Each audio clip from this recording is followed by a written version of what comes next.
బ్రహ్మముహూర్తం అంటే ఏమిటి? ఆ సమయంలో లేస్తే ఎందుకు శుభమని అంటారు? సూర్యోదయానికి ముందు వచ్చే పవిత్ర సమయాన్ని బ్రహ్మముహూర్తం అంటారు.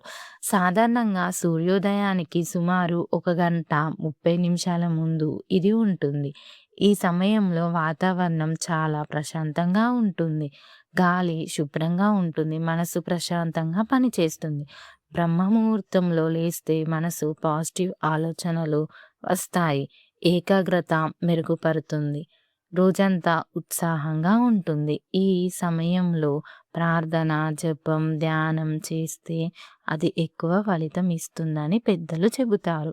ఉదయం ఈ సమయంలో లేస్తే నెగెటివ్ ఆలోచనలు తగ్గుతాయి. మనసు ప్రశాంతంగా ఉంటుంది. రోజు శుభంగా ప్రారంభమవుతుంది.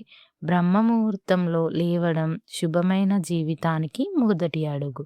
ఇలాంటి మరెన్నో భక్తి విషయాల కోసం భక్తి మంత్ర తెలుగు పేజ్‌ని ఫాలో అవ్వండి.